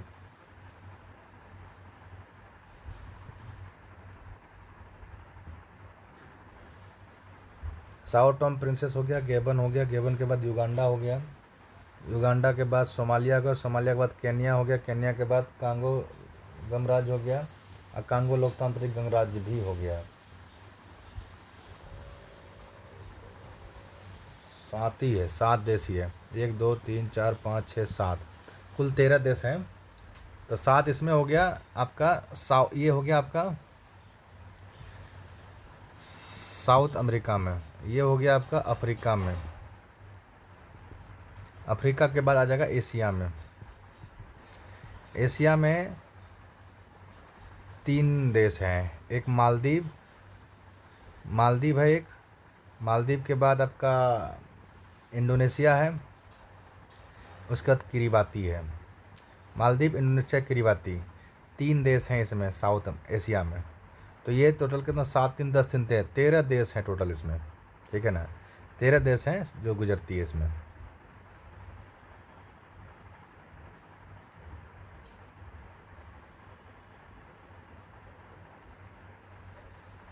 भूमध्य रेखा को 2 बार काटने वाली नदी जो है ना, कांगो नदी है, कांगो नदी है, कांगो एवं जारे नदी भूमध्य रेखा को 2 बार काटती है। ऐसे नदी, ऐसे कांगो रेखा भूमध्य रेखा को 2 बार काटती है। ठीक है। राष्ट्रपति के निर्वाचन में निम्नलिखित में से कौन भाग नहीं लेता? राष्ट्रपति निर्वाचन में भाग कौन लेता है? इलेक्टेड एमपी, इलेक्टेड एमएलए भाग लेता है, मनोनीत भाग नहीं लेता है। राष्ट्रपति निर्वाचन में राज्य विधानसभा के निर्वाचित सदस्य लेते हैं, हाँ लेते हैं। लोकसभा के निर्वाचित लेते हैं, हाँ लेते हैं, ये भी लेते हैं, ये भी लेते हैं। लोकसभा के गैर निर्वाचित सदस्य लेते हैं, और राज्यसभा के निर्वाचित सदस्य लेते हैं, राज्यसभा के निर्वाचित सदस्य भी लेते हैं, ये लेते हैं। लोकसभा के गैर निर्वाचित सदस्य नहीं लेते हैं। ये आंसर होगा इसका सी, 31 का आंसर सी है। राज्यसभा का निर्वाचित सदस्य भी लेते हैं। इलेक्टेड एमपी, देखिए इसका क्या है, इलेक्टेड एमएलए और एमपी, इलेक्टेड एमएलए एमपी लेते हैं भाग इसमें राष्ट्रपति के चुनाव में। ठीक है, इसका आंसर सी हो जाएगा। इसका विश्लेषण देख लेते हैं क्या है 31 का। देखिए इसका विश्लेषण देख लिए। कोलंबिया, केन्या, इंडोनेशिया देश के समूह की 31 नंबर का एनालिसिस। 1 डिग्री देशांतर के में 111 किलोमीटर लगभग होता है। अब भूमध्य रेखा जो है, विषुवत रेखा 21 मार्च और 23 सितंबर को दिन और रात बराबर होता है। भूमध्य रेखा विषुवत रेखा पर 21 मार्च और 23 सितंबर को दिन और रात बराबर होता है। भूमध्य रेखा पर 13 देश हैं। एशिया महादेश पर मालदीव, इंडोनेशिया, किरीबाती, दक्षिण अमेरिका पर इक्वाडोर, कोलंबिया और ब्राज़ील। अफ्रीका में Uganda, Kenya, Somalia, Gabon, Congo लोकतांत्रिक गणराज्य, कांगो गणराज्य और साओ टॉम एंड प्रिंसेस। भूमध्य रेखा को 2 बार काटने वाली नदी कांगो नदी है जो अफ्रीका में है। 31 नंबर देखते हैं। राष्ट्रपति के निर्वाचन में लोकसभा के गैर निर्वाचित सदस्य भाग नहीं लेते हैं। ठीक है। राष्ट्रपति भारतीय राष्ट्रीय के अनुच्छेद 54 में राष्ट्रपति निर्वाचन संबंधित है अनुच्छेद 54 में। ठीक है, पूरा आर्टिकल इसका रिवाइज कर लेते हैं। आर्टिकल 54 में निर्वाचन संबंधित है, निर्वाचक मंडल की चक्की है, जिसमें लोकसभा और राज्यसभा और विधान मंडलों में निर्वाचित सदस्यों के भाग लेते हैं, मनोनीत सदस्य नहीं लेते हैं। ठीक है, दिल्ली और पुदुचेरी की विधानसभा के निर्वाचित सदस्य राष्ट्रपति चुनाव में भाग लेते हैं, 2 ही हैं जो दिल्ली और पुदुचेरी के जो सदस्य इसमें भाग लेते हैं। जम्मू कश्मीर में भी विधानसभा है, इसलिए इसे राष्ट्रपति चुनाव में भाग लेने का अधिकार मिलेगा। ठीक है, भारतीय संविधान के अनुच्छेद 55 के अधीन राष्ट्रपति निर्वाचन से प्रक्रिया किया गया है। ठीक है, राष्ट्रपति निर्वाचन संबंधित जो है ना, इसमें महत्वपूर्ण अनुच्छेद इसमें देख लेते हैं एक बार। आर्टिकल 52 में एक राष्ट्रपति होगा। आर्टिकल 53 में राष्ट्रपति की कार्यपालिका शक्ति है। ठीक है, आर्टिकल 54 में राष्ट्रपति की कार्यपालिका शक्ति 53 में। 54 में क्या है? 54 में निर्वाचन मंडल है। 55 में निर्वाचन की विधि है। 56 में उसका कार्यकाल है। 57 में इलेक्शन री इलेक्शन है। 58 में क्या है? योग्यता है। 59 में क्या है? शर्तें हैं। 60 में शपथ है। 61 में महाभियोग है। ये राष्ट्रपति से रिलेटेड है। तो 52 में एक राष्ट्रपति है। 53 में निर्वाचन की विधि है, इलेक्शन है, इलेक्शन मंडल, इलेक्टेड मेंबर मतलब मंडल है, निर्वाचक मंडल है। 54 में इलेक्शन की विधि है, इलेक्शन की विधि है। 55 में आपका 54 में इलेक्शन की विधि है। 55 में क्या है? 56 में कार्यकाल है, ये बताया था ना। 55 में क्या है? देखिए, 52 में राष्ट्रपति है, 53 में इसकी कार्यपालिका शक्ति है, 54 में इलेक्शन निर्वाचक मंडल है, 55 में, 54 में, 55 में निर्वाचन की विधि है, 56 में कार्यकाल है, 56 में कार्यकाल है, 57 में इसका री इलेक्शन है, 58 में योग्यता है, 59 में शर्तें हैं, 60 में शपथ है और 61 में महाभियोग है। ठीक है, ये महत्वपूर्ण अनुच्छेद था इससे रिलेटेड। 32 नंबर क्वेश्चन देखें, निम्नलिखित में से कौन सा वर्गीकरण कच्ची सामग्री के आधार पर उद्योग का वर्गीकरण है? कच्ची सामग्री के आधार पर उद्योगों का वर्गीकरण है 32 नंबर क्वेश्चन में। लघु उद्योग, बृहत उद्योग, कच्ची सामग्री की बात किया है। लघु उद्योग, बृहत उद्योग, कच्ची सामग्री की बात किया है। आधारभूत और उपभोक्ता, प्राथमिक और द्वितीयक कृषि आधारित खनिज संपदा। इसका ऑप्शन हो जाएगा बी सही, आधारभूत और उपभोक्ता, ऑप्शन सही हो जाएगा बी। इसका एक्सप्लेनेशन देख, आधारभूत और उपभोक्ता वर्गीकरण कच्ची सामग्री के आधार पर किया गया है। लौह इस्पात, कोयला, सीमेंट, बिजली आदि आधारभूत उद्योग का अंतर्गत आते हैं। संपूर्ण अर्थव्यवस्था 3 भागों में बांटा गया है। प्राथमिक क्षेत्र कृषि पशुपालन, प्राथमिक क्षेत्र में कृषि पशुपालन, वन, खान, मत्स्य पालन आदि। द्वितीय क्षेत्र में उद्योग है और तृतीय क्षेत्र में सेवा है। ठीक है, विकसित देश में तृतीय क्षेत्र का योगदान जीडीपी सबसे अधिक उत्पादों में अधिक है, तृतीय क्षेत्र। क्वेश्चन नंबर 33 क्या बोल रहा है? न्यू डेवलपमेंट बैंक सदस्यता का ग्रहण करने वाला 10वां देश कौन सा है? 10वां देश आपका है अल्जीरिया।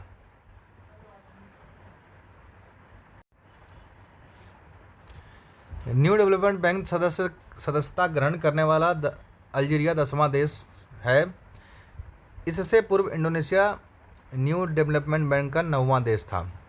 न्यू डेवलपमेंट बैंक का 2024 में स्थापित एक बहुपक्षीय विकास बैंक है। प्रारंभ में एनडीबी का ब्रिक्स विकास बैंक के नाम से जाना जाता है न्यू डेवलपमेंट को। एनडीबी की स्थापना ब्रिक्स देशों द्वारा की गई है। इस बैंक में 10 सदस्य देश हैं। अल्जीरिया 10वां देश है। इसका मुख्यालय शंघाई, चीन में है। वर्तमान में न्यू डेवलपमेंट बैंक में अध्यक्ष डिल्मा वाना रूसेफ है वर्तमान का। 34 नंबर देखेंगे, जो बैंक निक्षेप बिना नोटिस के निकाले जा सकते हैं उन्हें क्या कहा जाता है? जो बैंक निक्षेप बिना नोटिस के निकाले जा सकते हैं उन्हें क्या कहा जाता है? मांग निक्षेप कहते हैं उसको। ठीक है, जो बैंक निक्षेप बिना नोटिस के निकाले जा सकते हैं उन्हें मांग निक्षेप कहते हैं। भारत का प्रथम व्यावसायिक बैंक अवध व्यावसायिक बैंक 1881 ईस्वी में है। पूर्णतः भारतीय द्वारा संचालित प्रथम बैंक पंजाब नेशनल बैंक 1894 में है। पूर्णतः भारतीय बैंक है पंजाब नेशनल बैंक 1894 ईस्वी में। पीएनबी भारत का दूसरा सबसे बड़ा सार्वजनिक बैंक है अब भारत का सबसे पुराना बैंक इलाहाबाद बैंक 1865 में है। ठीक है। निम्नलिखित प्रस्तावों में से किसका संदर्भित संघीय बजट से संबंधित है? संघीय बजट से संबंधित कौन सा है इसमें? कटौती प्रस्ताव। कटौती करने के लिए, व्यय को कटौती करने के लिए कटौती प्रस्ताव करते हैं, संघीय बजट से संबंधित है।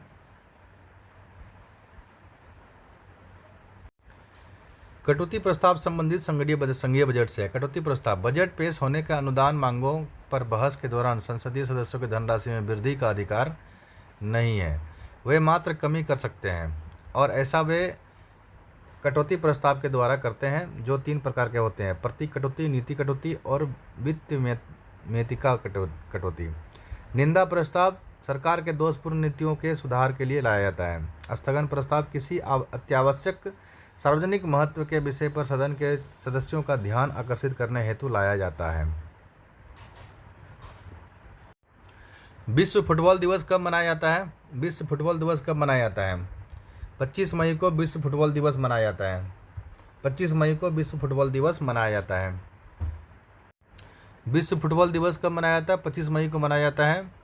पेरिस में फीफा द्वारा आयोजित पहले ग्रीष्मकालीन ओलंपिक की शुरुआत। पेरिस में फीफा द्वारा आयोजित पहले ग्रीष्मकालीन ओलंपिक की शुरुआत 25 मई 1924 को हुई थी, इसलिए फुटबॉल दिवस 25 मई को ही मनाया जाता है। वर्ष 2025 की theme together we are strong. वर्ष 2025 का थीम क्या था? Together we are strong. अब फीफा द्वारा 21 से 25 मई 2025 तक को विश्व फुटबॉल सप्ताह मनाया जाता है। 21 से 25 मई को विश्व फुटबॉल सप्ताह मनाया जाता है। अब 2025 के थीम है together we are strong. Together we are strong. मुद्रा अवमूल्यन का परिणाम होता है। मुद्रा अवमूल्यन का परिणाम होता है। इसका क्या हो गया? Option number B. मुद्रा अवमूल्यन की बात किया है।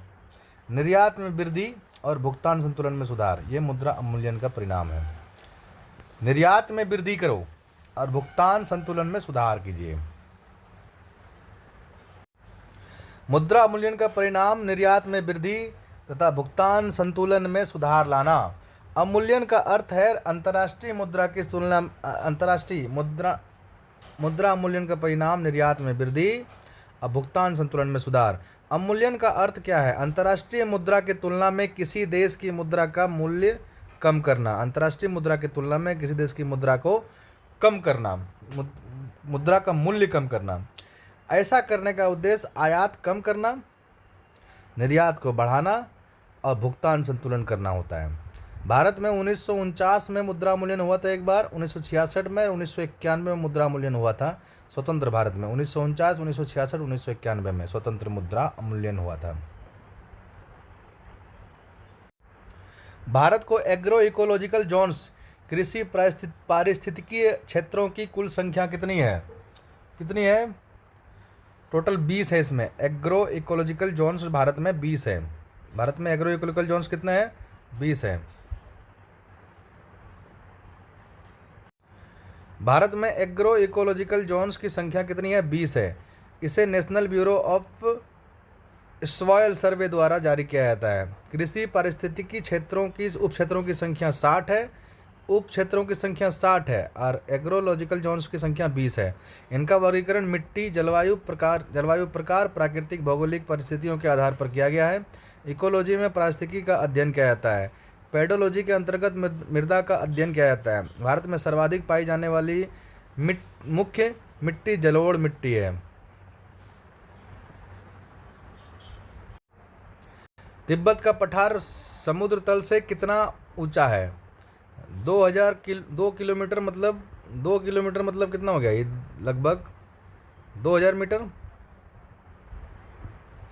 ये 3000 मीटर, ये 4000 मीटर, ये 5000 मीटर। तो लगभग लद्दाख सुने आप 18,000 फीट सुने होंगे। 5 या 15, एक फीट में 3 तो 5 या 15, तो यही आंसर हो जाएगा 5 किलोमीटर लगभग। ठीक है।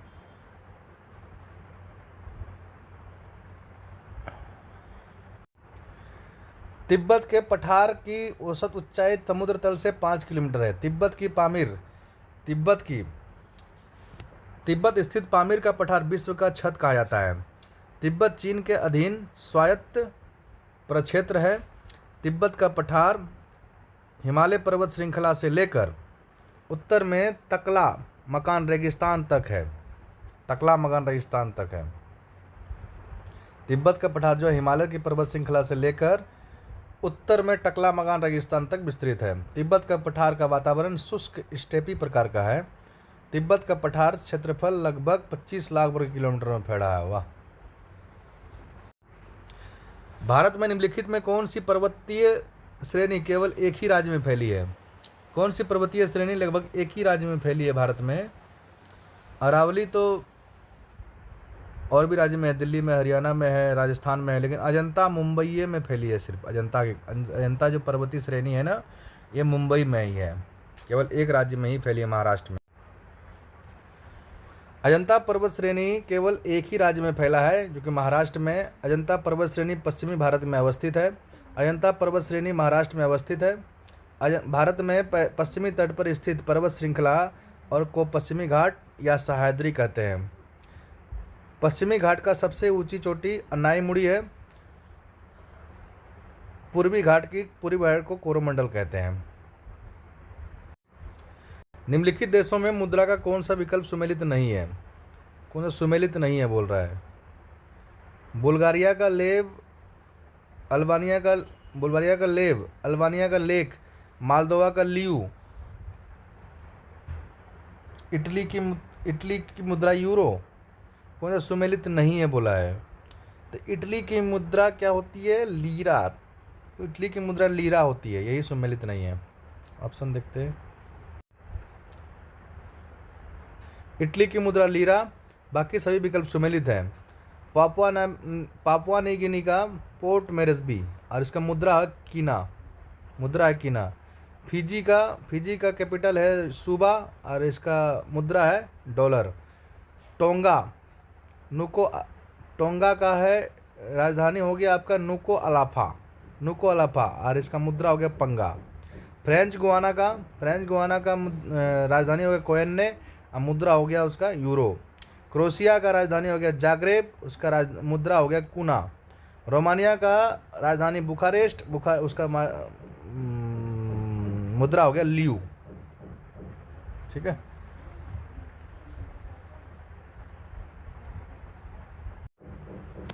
भारतीय उपमहाद्वीप पर ग्रीष्म ऋतु में उच्च ताप और निम्न दाब हिंद महासागर से वायु का कर्षण करते हैं, जिसके कारण प्रभावित होती है। क्या प्रभावित होती है? दक्षिण पश्चिम मानसून प्रभावित होती है इससे। भारतीय उपमहाद्वीप में ग्रीष्म ऋतु में उच्च ताप और निम्न दाब, हाई टेम्परेचर लो प्रेशर,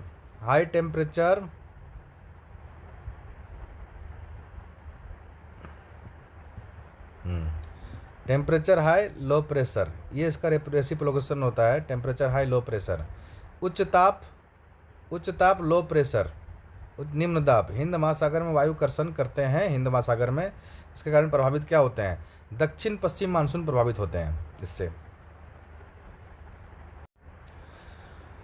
भारतीय उपमहाद्वीप पर ग्रीष्म ऋतु में उच्च ताप और निम्न दाब हिंद महासागर से वायु कर्षण संबंधित करते हैं, जिसके कारण दक्षिण पश्चिम मानसून प्रभावित होते हैं। मई जून में चलने वाली गर्म हवा को लू कहते हैं। उत्तर भारत में वर्षा मुख्यतः दक्षिण पश्चिम मानसून से ही होती है। वर्षा होती है मुख्यतः। भारत में मानसून अरब सागर से सर्वप्रथम प्रवेश करती है। लौटती मानसून को उत्तर पूर्वी मानसून कहते हैं, जिसे तमिलनाडु में अधिक वर्षा कराती है लौटते हुए मानसून पे। भारत में निम्नलिखित क्षेत्रों में से कौन सा कपास का अधिकतम मात्रा उत्पादन करता है? भारत के निम्नलिखित क्षेत्रों में से कौन सा कपास का अधिकतम मात्रा उत्पादन करता है? निम्नलिखित क्षेत्रों में कौन सा करता है अधिकतम? उत्तर पश्चिमी और पश्चिमी भारत में, उत्तर पश्चिम में और पश्चिमी भारत में अधिकतम कपास का होता है। कपास की खेती भारत में जो है देखिए, उत्तर पश्चिम और पश्चिम भारत में कपास की अधिकतम मात्रा उत्पादन में होती है। जैसे गुजरात हो गया, महाराष्ट्र भारत में मुख्य कपास उत्पादक राज्य है। कपास की खेती काली मृदा में अधिक मात्रा में होती है। उत्तर प्रदेश में सबसे अधिक गन्ना होता है। चीनी का अधिकतम मिल महाराष्ट्र में स्थित है। कपास की जन्मभूमि भारत को माना जाता है। कानपुर को उत्तर भारत का मैनचेस्टर कहते हैं। अलमाटी बांध किस नदी पर है? कृष्णा नदी पर है। अलमाटी बांध कृष्णा नदी पर है। अलमाटी बांध कृष्णा नदी पर है। अलमाटी बांध परियोजना उत्तर कर्नाटक में कृष्णा नदी पर स्थित है। यह परियोजना 2005 में बनकर तैयार हो गई थी। हीराकुंड बांध महानदी पर स्थित है और हनुमान बैराज कोसी नदी पर स्थित है। त्रिवेणी नहर गंडक से निकाला गया। त्रिवेणी नहर गंडक से निकाला गया है। कोसी नदी को बिहार का शोक कहा जाता है। कोसी नदी अपने मार्ग बदलने में कुख्यात है, मार्ग बदलने के कारण कुख्यात है। बांध नदी राज्य टिहरी बांध जो है भागीरथी नदी पर है, उत्तराखंड राज्य में है। भाखड़ा नांगल बांध जो है, भाखड़ा नांगल जो है नाथपा झाकरी सतलज नदी पर, नाथपा झाकरी सतलज नदी हिमाचल प्रदेश पर है। भाखड़ा नांगल और नाथपा झाकरी दो डैम है यहाँ पर। देखिए, एक तो हो गया भाखड़ा नांगल, एक हो गया नाथपा झाकरी। सतलज नदी पर है नाथपा झाकरी और हिमाचल प्रदेश में स्थित है। सरदार सरोवर बांध नर्मदा नदी पर है, गुजरात में स्थित है। हीराकुंड महानदी पर है स्थित और उड़ीसा में अवस्थित है हीराकुंड। ठीक है, हीराकुंड महानदी पर, हीराकुंड बांध महानदी पर उड़ीसा में स्थित है। देश में निम्नलिखित में से किस राज्यों में सबसे पहले सूर्योदय होता है? देश में सबसे पहले सूर्योदय किस राज्य में होगा? तो सूर्य उदय किस में होगा? तो अरुणाचल प्रदेश में सबसे पहले सूर्योदय होगा। देश में सबसे पहले सूर्योदय कहाँ? अरुणाचल प्रदेश में होगा। अरुणाचल प्रदेश देवांग घाटी के सूर्य का प्रकाश भारत के सबसे पहले पड़ता है। अरुणाचल प्रदेश में देवांग घाटी में सूर्य का प्रकाश भारत में सबसे पहले पड़ता है। भारत में सबसे अंत में अस्त होता है गुजरात में। सबसे पहले सूर्यास्त होता है आपका, सूर्योदय होता है अरुणाचल प्रदेश में, सूर्यास्त होता है आपका गुजरात में।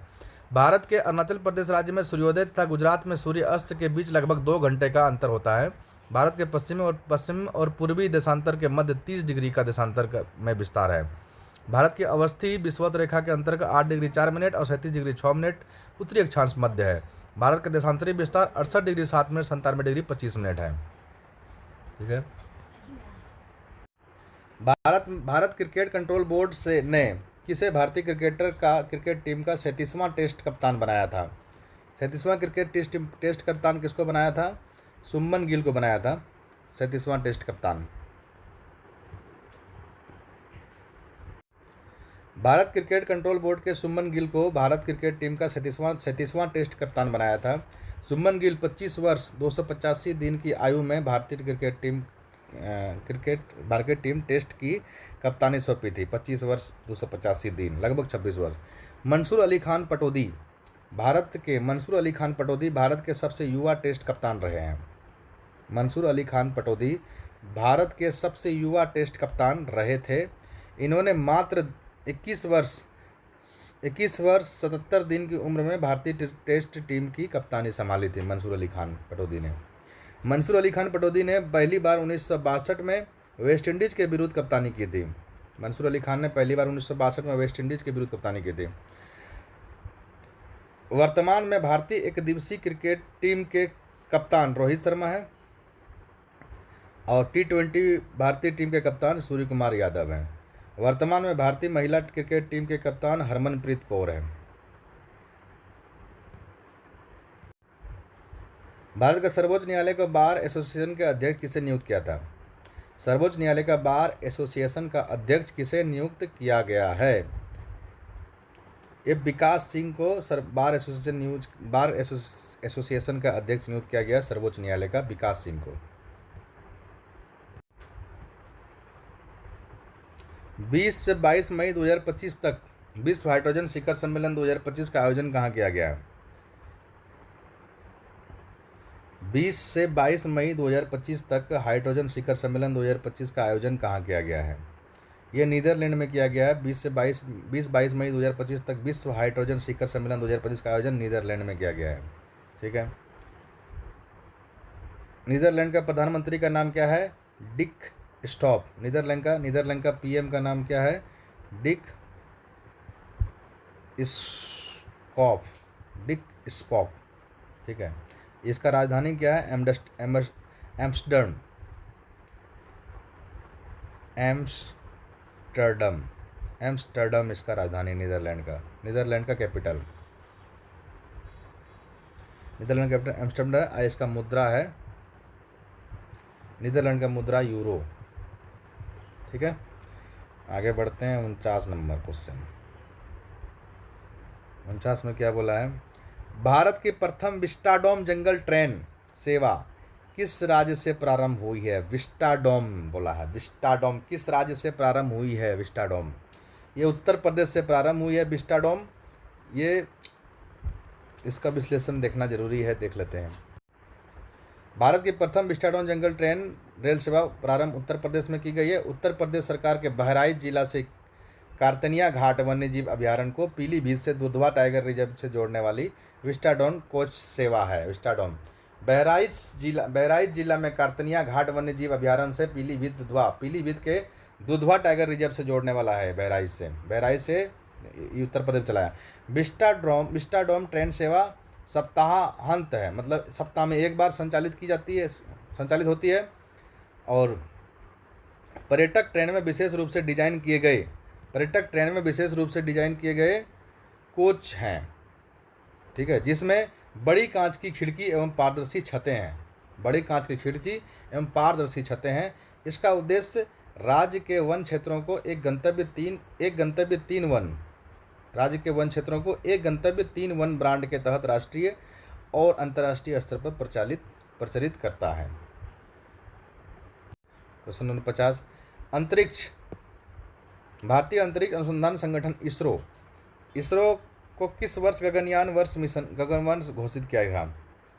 2025 में गगनयान वर्ष घोषित किया इसरो ने। इसरो का स्थापना 15 अगस्त 1969 को होता है। 15 अगस्त 1969 में इसका स्थापना होता है इसरो का। ठीक है, इसका विश्लेषण देखना है। भारतीय अंतरिक्ष अनुसंधान इसरो संगठन 2025 को गगनयान वर्ष घोषित किया गया था। गगनयान कार्यक्रम दिसंबर 2018 को मंजूरी प्रदान कर गई थी। इस कार्यक्रम का उद्देश्य भारत को मानव अंतरिक्ष उड़ान की क्षमता प्रदान करना। इस कार्यक्रम के तहत इंसानों को पृथ्वी के निचली कक्षा में भेजा जाएगा और दीर्घकालिक मानव अंतरिक्ष अन्वेषण के लिए आवश्यक तकनीकों को विकसित किया जाएगा।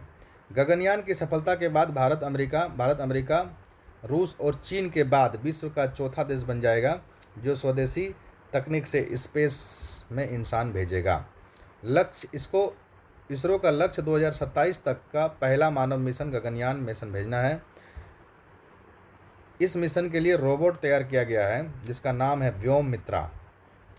वर्तमान में इसरो के प्रमुख वी नारायणन है, वर्तमान में इसरो के प्रमुख। इसका स्थापना 15 अगस्त 1969 को हुआ था। ठीक है ना। 51 नंबर में क्या है? निम्न अभिक्रियाओं को विस्थापन अभिक्रिया का उदाहरण है। विस्थापन अभिक्रिया का उदाहरण कौन सा है? CuSO4, Fe और FeSO4 और CO, ये विस्थापन प्रक्रिया है। Option number A.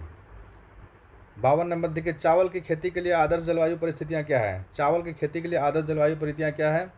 चावल की खेती के लिए आदर्श जलवायु परिस्थितियाँ 100 सेंटीमीटर से अधिक वर्षा और 25 सेंटीमीटर से ऊपर ताप, तो चावल खेती के लिए अधिक उपयुक्त होता है। 53 नंबर क्वेश्चन देखिए,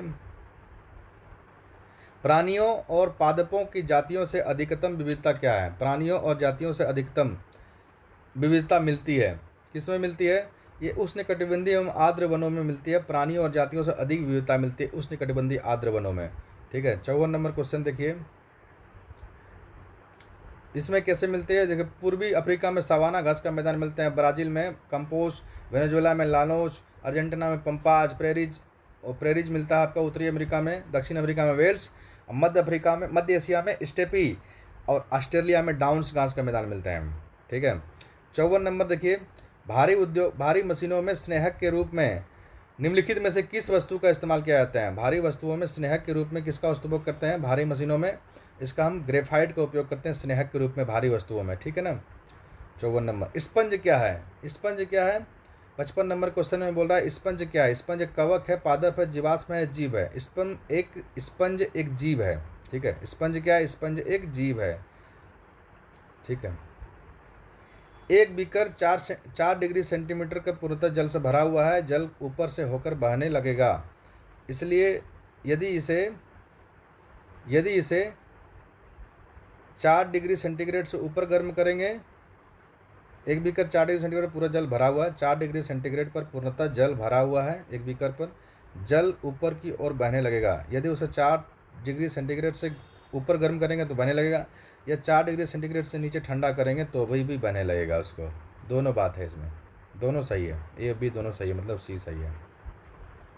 57 नंबर, भूमंडलीय तापन का मुख्य कारण क्या, किसकी वृद्धि है? भूमंडलीय तापन का मुख्य कारण क्या है? मुख्य कारण इसका है कार्बन डाइऑक्साइड में बढ़ना, कार्बन डाइऑक्साइड का बढ़ना भूमंडलीय तापन का मुख्य कारण। 58 नंबर बोल रहा है, कशेरुकी प्राणियों में चिकनी अंतःप्रद्रवीय जलिका स्मूथ एंडोप्लाज्मिक रेटिकुलम बहुत सी दवाओं से डैश का निर्विषीकरण करने में महत्वपूर्ण भूमिका निभाती है। इसका उत्तर क्या? मस्तिष्क हो जाएगा, छोटी आंत हो जाएगा, फेफड़े हो जाएगा, यकृत हो जाएगा। कशेरुकी प्राणियों में चिकनी अंतःप्रद्रवीय, इसका क्या हो जाएगा? इसका उत्तर हो जाएगा आपका यकृत, कशेरुकी प्राणियों में से। ठीक है। लैंप की बत्ती में तेल का ऊपर चढ़ना क्या होता है? लैंप की बत्ती में तेल का ऊपर चढ़ना, इसका क्या होता है? तेल अत्यंत हल्का होता है? नहीं, ऐसा नहीं है। बत्ती में तेल का विसरण नहीं, पृष्ठ तनाव में परिघटना नहीं। केशिकत्व चलता है इसमें, केशिकीय प्रक्रिया घटना होता है, केशिकीय प्रक्रिया घटना होता है लैंप में तेल चढ़ना ऊपर। ठीक है। 60 नंबर क्वेश्चन देखिए, राइबोसोम का संरचना के में होती है, राइबोसोम की संरचना में होती है। 60 नंबर क्वेश्चन क्या बोल रहा है? राइबोसोम की संरचना में होती है डीएनए का प्रोटीन्स, आरएनए का प्रोटीन्स, या फिर आरएनए का अमीनो अम्ल, या आरएन तथा डीएनए। राइबोसोम की संरचना होती है आरएनए तथा प्रोटीन्स, राइबोसोम की संरचना होती है आरएनए तथा प्रोटीन्स। यक्षमा के रोगियों में निम्नलिखित में कौन सी औषधि प्रभावशाली होती है? यक्षमा के रोगों में लगभग कौन सी औषधि प्रभावशाली होती है? पेनिसिलिन, क्लोरोमाइटिसिन या टेरामाइसिन। यक्षमा के लिए रिफेप्सिन किसके लिए होती है? यक्षमा रोगों के लिए प्रभावशाली। यक्षमा रोगियों के लिए निम्नलिखित में कौन सी औषधि प्रभावशाली होती है? तो रिफेप्सिन जो होती है ना, यक्षमा रोगियों के लिए औषधि जो प्रभावशाली होती है। 62 नंबर क्वेश्चन देखिए, 62 नंबर क्वेश्चन, जब क्षारीय प्रकृति के एक रसायन और हल्दी का लैंप पेस्ट में मिलाया जाता है, जिसका रंग कैसा होता है? जब क्षारीय प्रकृति में एक रसायन को हल्दी के लेप से मिलाया जाता है क्षारीय प्रकृति, तो इसका रंग कैसा हो जाता है? काला हो जाता है, पीला होता है, लाल होता है, या फिर हरा होता है? क्षारीय प्रकृति में जब हल्दी का लेप लगाएंगे ना, तो ये कैसा हो जाएगा आपका? ये लाल हो जाएगा। ठीक है। 63 नंबर क्वेश्चन देखिए, निम्नलिखित में से कौन सा एक कथन सही नहीं है? ये बोला है, तापमान के बढ़ने पर वायु में ध्वनि का वेग बढ़ता है। ये तो सही है, तापमान के बढ़ने से ध्वनि का वेग बढ़ेगा, टेम्परेचर पर इफेक्ट पड़ता है ध्वनि का। वायु में ध्वनि का वेग दाब पर निर्भर करता है। हाँ, वायु में ध्वनि का वेग प्रेशर पर निर्भर करता है, बिल्कुल सही बात है। आर्द्रता के बढ़ने पर वायु में ध्वनि का वेग कम हो जाता है? नहीं, ऐसा कुछ बात नहीं, आर्द्रता के बढ़ने से ध्वनि का कोई वेग कम नहीं होता। यही क्वेश्चन गलत है, यही कथन सही नहीं है। आयाम और आवृत्ति के परिवर्तन में वायु में वेग प्रभावित नहीं होती है, ये बात सही है। किस पादप का शाकीय भारतीय डॉक्टर की उपमा प्रदान की गई है? किस पादप को शाकीय भारतीय डॉक्टर की उपमा प्रदान की गई है? आंवला, तुलसी, नीम शाकीय भारतीय डॉक्टर की उपमा प्रदान की गई है, या आम? तो इसका आंसर हो जाएगा तुलसी है, तुलसी आंसर उसका, उपमा प्रदान की गई है। जैव विकास के संदर्भ में सांपों के अंगों का लोप होने का स्पष्ट किया गया है। जैव विकास के संदर्भ में सांपों के अंगों का लोप होने को स्पष्ट किया जाता है सांपों को। प्राकृतिक चयन के लिए उपर्जित लवणों के वंशानुगत से अंगों का उपयोग या अनुपयोग करने के लिए बिलों में रहने के लिए प्रतीक अनुकूलता से। जैव विकास के संदर्भ में सांपों के अंगों को लोप होने को स्पष्ट किया जाता है उपार्जित लक्षणों की वंशानुगति से।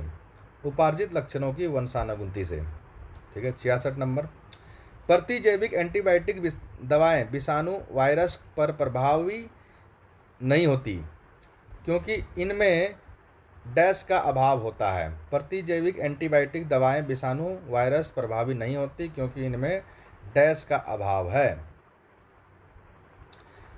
पक्षमाभिका या सीलिया, प्लाज्मिड या कोशिका भित्ति, अनुवंशिका सामग्री।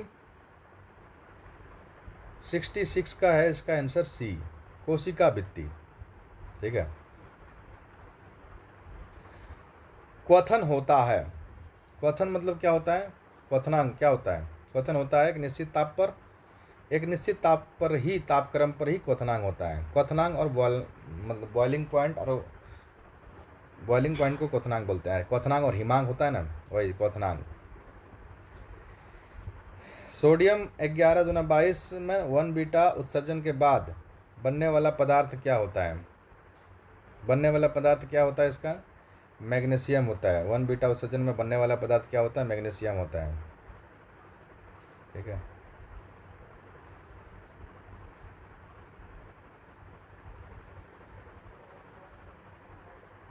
उनहत्तर नंबर क्या बोला है?